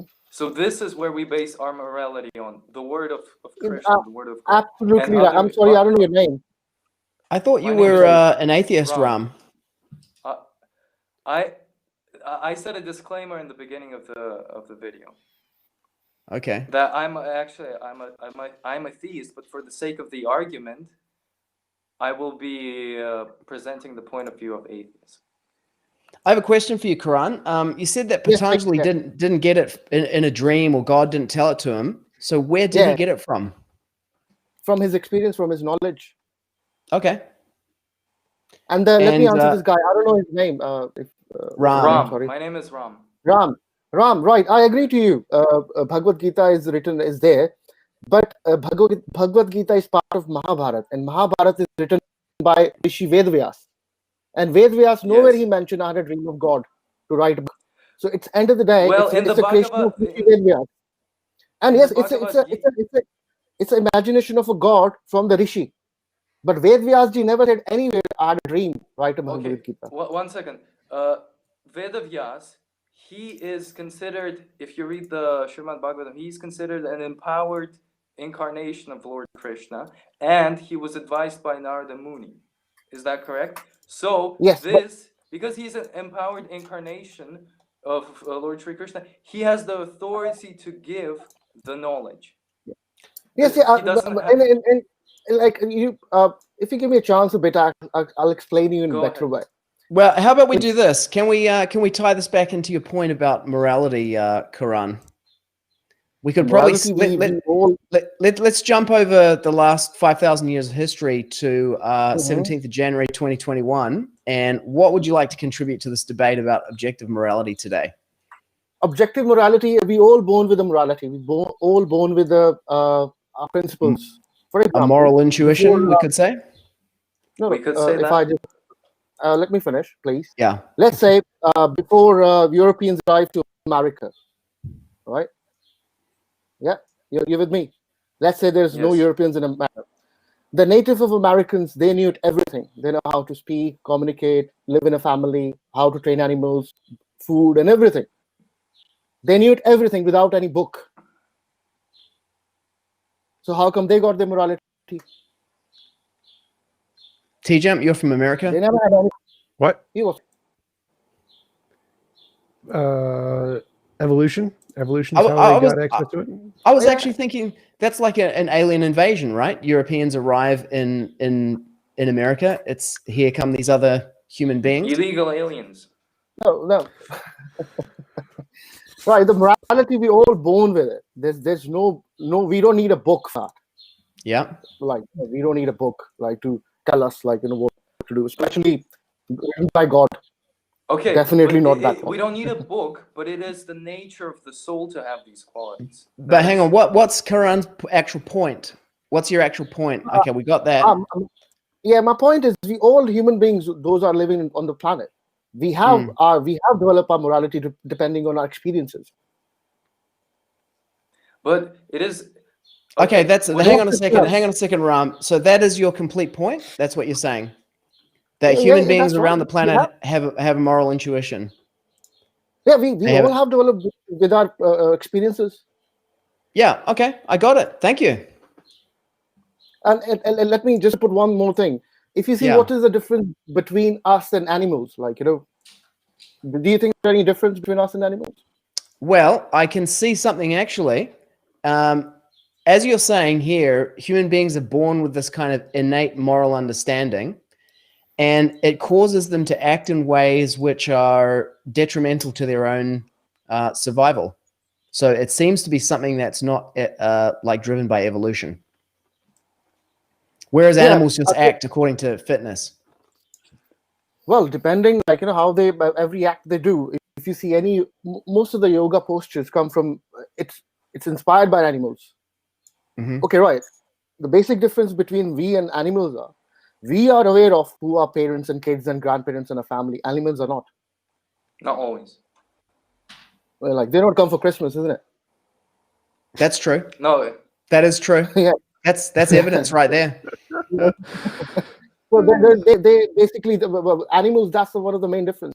And now everybody talk about evolution, about humans, like body and everything. Nobody talk about sound, where we learn the sounds, how we learn to speak. You could always also attribute that to evolution. Well, no, we can't learn to speak without other people. We need other people to learn to speak. Yeah, obviously, but how it started. Guys, I'm sorry. I'm debate into next point. That's my whole idea. Is evolution.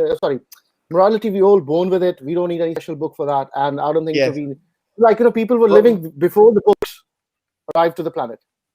Yeah. Okay. But my rebuttal would be is that the nature of the soul innately is goodness. The soul is in goodness, but because we're influenced and conditioned by the material existence, that is why we can make immoral choices. But naturally, the soul is good.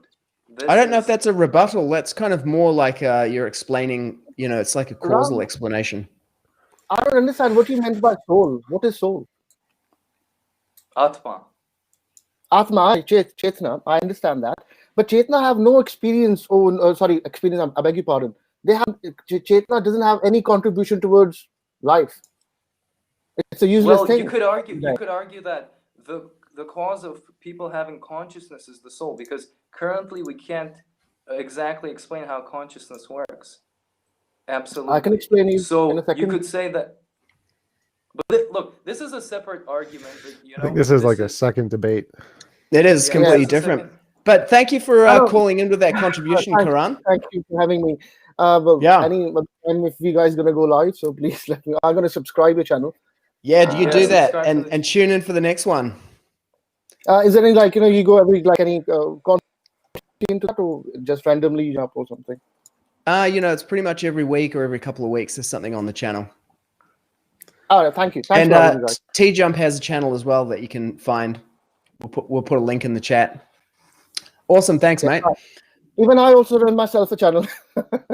Okay, put a link in the chat for us. Thanks. Have a great day. You too, bro. Thank you. Bye.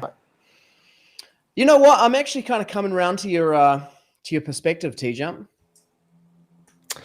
There is no God. No. This grounding for morality. Cool. But on what basis? Was there a question that was like on the screen that we were supposed to answer by yeah. Koispi Kaiospi. Siospi. I think it's for you guys, because from my perspective, like, yes, if morality is objective, that means it applies to all beings, including God. So it would have to be independent of God. Yeah. I think the only place where we might differ on this is the grounding of it, like the less imposition of will. It's like it's kind of a well, that's not the grounding, that's a description of the principle. Okay. So that's like saying there is a ground of morality. It is a thing. It's an object that exists, a law of nature. And to describe how it works, we would use this principle. Like saying stuff falls describes gravity. Stuff falls is not the grounds of gravity. It's just a description of what it does. So involuntary imposition of will is a description of what the thing does. It's not the grounds of it. It's a principle to describe it. So, okay, we don't know what gravity is, so it's difficult to make an analogy there. Curvature of space-time. We do know what gravity is. Okay, so what is this less imposition of will then? It is the principle. It's the particle of the thing, the higher order emergent property of morality. So like there's higher order emergent property of space-time, there's a higher order emergent property of morality. If we discovered it, then I would have already have won a Nobel Prize. So we haven't discovered it yet, obviously. Okay, so you're saying you don't know what it is? Yep. At this point. Okay, well, I can tell you it's the soul. It is the soul. The atheist agrees with me. Souls don't exist. But okay. Well, here's the thing about that is that you admit that there is some unknown variable in your system that gives rise to this emergent property, right? Might as well just call it a soul. Yeah, exactly. Soul is a specific thing, so it's like a human being has a soul. Same thing with that property. No, that's a non-specific thing. That's a property, not a specific thing. Here's a question from Cody. I think this one's for you, Tjump. What is it? Is consciousness objective? Yes, consciousness is objective. Does it make it innate? I don't know what that means. Like, objective just means it exists independent of imagination. Innate consciousness is objective. So it's an objective thing that exists. Or does he mean that is consciousness fundamental to reality? In which I would say no. I don't think idealism is true. It definitely exists, in which case it has to be fundamental to reality, no? Because like saying idealism says that consciousness is the fundamental thing of all reality. Consciousness is what reality is made of. And so if that's what you mean by fundamental, then no. But consciousness is an object that exists, like chairs or stars. They're also objective, but they're not fundamental. And so I think that's what he means when he says innate, because if he thinks consciousness is innate, I think he would mean that there's like some layer of consciousness in reality and we just tap into that layer. Because consciousness isn't innate. Consciousness is an emergent property like stars that comes about through physical processes. Well, that's a controversy in science at the moment. No, it's not. What? like 90-something% of neurologists, psychologists, cognitive scientists all agree on that. There's no controversy there. No, there is a controversy there. There's no controversy. Donald Hoffman Is a single guy who does not represent the consensus in the field. So was Copernicus. So was Columbus. It's Galileo fallacy. The fact that one guy has an opinion isn't evidence he's right. Yeah, but the fact that, but it also demonstrates that when 99% of people disagree, it's not evidence that they're right. No, that's exactly I call that the Galileo fallacy. Isn't that the ad populum fallacy? Exactly. Not if it's a consensus. Ad populum is just regular people. If it's actual experts like the consensus, then it's not fallacious. But they could, okay. Stanford Encyclopedia of Philosophy on fallacies, number 10. Sam Harris. He's another one. He says consciousness is fundamental. No, it doesn't. Quran He's a said so. materialist. No, lies. Sam Harris is a strict materialist. Okay, so we're at the top of the authority on consciousness, Sam Harris. He's a neuroscientist, so I guess. I would have said the biggest authority on consciousness is Krishna, but that's because I'm a theist. Imaginary beings do not count as authorities. Exactly. That's my point. So we're at the top of the 2 hours. We've lost Nama, unfortunately, at the end of this. And we've lost Quran. And we've lost Quran. Nama's back for the summary. Welcome back, Nama. We can kind of see a pulsating NM on the screen, but that's about it. We're not hearing anything. You're clicking. I can hear clicking. I think that's you clicking your mouse, Tjump. No, it's definitely not. That was because that's the sound signal from the NM is the pulsing. I heard clicking from her screen. Oh, okay. I heard again. Clicking. See? Clicking. Maybe she can't hear us. And she's like, it's not connected. Anyway, here we are at the top of the hour. Let's go for the summary here. I can summarize your position, Tjump. And I think you did a pretty good job of summarizing mine, actually. Would you like to do that? You are arguing for a relative objective morality that is based on the hypothetical imperative that if a God exists, we should do what is maximization of our, you said some kind of spiritual something or another that I didn't understand. Reestablishing our relationship or elevating our awareness of that metaphysical realm. Yeah. Or in other words, to state it very simply for people who might get lost in the words, the purpose of human life is to reestablish our forgotten relationship with the Supreme Personality of Godhead. Let me summarize your position, Tjump. So you say that objective morality, we can derive an objective morality, and that the definition of good in this objective morality is less imposition of will. I get it right so far? That's just the definition part, yeah. Okay, and that moral intuition is our guidance? Well, more intuition is the basis of how we come to that principle. Okay. And I'm just going to capture that. How we come to this position. And you also said that morality as you define it is actually less evolutionary, leads to less evolutionary fitness for the individual. Yes, if you are a moral person, you are less likely to survive because it causes you to give up resources, which makes it harder for you to live. Okay. Isn't this, I don't want to go into a whole other thing, but just quickly, isn't that altruism, and doesn't that have a fitness value? No, altruism is selective altruism has a fitness value. Altruism towards everyone does not. So just my kind of where every well-being of everyone counts is not altruistic or not evolutionary beneficial. I see. Only so selective altruism does. Yeah, you're not a conditional altruist. You're like a principle-based. Yeah. You do it even when it's going to be bad for you. Yeah. Oh, you're from a religious perspective, you're actually a good person. Unfortunately. Very detached at this point. Yeah. From possessions. Making spiritual advancement like that on the internet, hey?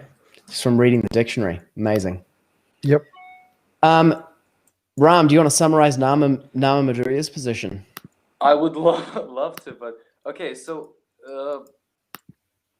what I got from this is that because scientists strive to make scientific inventions, they do it for the greater good of the people, and therefore that proves that there is some kind of factor that motivates them to do it, which means that there is an objective morality, something objectively good, which I don't exactly agree with if I understood it correctly, but this is Okay. what I got from it. Yeah. Okay. You don't have to agree with it. You just have to understand it. Yes. We can agree to disagree, but as long as we understand what the other positions are, then we have increased the moral good in the world. I say. I say that is more Based good. on which model? Based on all of them. And Great. then let's have Nama Madhurya summarize Ram's position. It's, I don't yeah, think she's in. yeah. Perfectly. Perfectly. Because Yes, I didn't have a exactly. position. Yeah. That's great. No, but I would just like to, wrap up a little bit with Tjump's, point of view. I'm not gonna make it long, but basically what I get from you is that, okay, you believe that there can be objective morality, but for that to be the case, there has to be something there that dictates it, right? Yeah, there has to be an some, objective feature of the world. Yes, that's what objective means. there has to be an objective feature of the world. So so this is your take on morality, is that there has to be this fact, this objective factor that dictates what morality is. And okay, this is what I understand from you. As far as I can see, I don't know if it exists, from a materialistic point of view, from an atheistic point of view. I don't know if you can prove it even in 150 years, whatever, with the aliens and stuff. No, But, 150 okay, days. 150 days to disclosure. 150 days, sorry, yeah. So, okay, at least I understood your position, and this is your hypothesis, and this is what you believe in, and I don't think I could really say anything to, make you think otherwise. But To because you shake believe that there his is, firm faith. you believe, yeah, you exactly, to shake your belief that there is some kind of thing that exists that dictates morality, basically. No, it's really simple. You just have to make a better hypothesis that makes testable predictions, which get it right. I was going to Then say you that can- that's Thomas Kuhn's structure of scientific revolutions, right? You supersede a preceding explanation by providing one with greater explanatory power. Pretty much. Yeah. Okay, great. I mean, we have accomplished today reinventing the internet Thanks. with this intersectional format and also taking callers. So I think we might make that a regular feature in the show. And as you suggested, Tjump, figure out a way to have like a call-in number where people can call in with their questions. I actually called in with a question when you were on that debate with the Islamic guys about science. I did see that. Yes. Yeah. I recall. Yeah, that was pretty cool. Got a guest starring The slot, honeybees? I can't remember who it was. It was about science and it was something to do with the ocean currents. Oh, okay. Yep. Yeah, those guys. So thank you for tuning in. Tjump, I acknowledge your thoughtfulness and your dedication to reading the dictionary and delving deep into the meaning of things and distinguishing them and thinking very deeply and thoughtfully and being willing to be in challenging conversations and put yourself out there on the internet and just go for it with so many different kinds of people and spending this time with us today. Thank you. Thanks for having me on. Yep, it was fun. And Ram, I acknowledge you for coming from the comment section to the main stage, from the stands to the pitch, and engaging with the discussions on the channel, and then taking it to another level by coming on today to put your skin in the game with Tjump, and especially for, how old are you? I'm 20 years old. 20 years old. Great. You're creating a new generation of internet debaters here at Tjump. Cool. And Nama Madhurya, who's dropped off the channel at 16. It's like a new generation, a new crop is coming up, and pretty soon Tjump and I will be OG, retired kind of personalities. Yeah. Thank you both. Wish you all the best for 2021. the Dyslexic Mayan Apocalypse and 150 Days to Disclosure, we'll get to test Tjump's hypothesis with the experimental prediction that these aliens will have the same or a similar morality to human beings. So I can't wait to see that happen. And we will definitely have to have a special alien invasion or alien reveal episode where we come back to revisit this topic when that happens. So they'll probably be about mid-year, I'd say. Thanks to our viewers for tuning in. Karan, thanks for dialing in. Cody, Yaduraj, we got some more questions here in the comments. We're out of time, but Yaduraj, subscribe to Tjump's channel. You do a regular broadcast, Tjump, like a stream? Discord stream. Yes, sometimes. Okay, I think I saw you were playing some kind of D&D kind of card game and debating. I think that was Battledew, the one that I saw. Yeah, so you can come back and catch Tjump on this channel in a further debate, or you can go to Tjump's channel on YouTube and subscribe there. He's streaming all the time over there. Thanks for tuning in. Have a great week, month, year, century, minute, whatever we have left to us. Enjoy it. Thanks for tuning in. Hare Krishna, everyone.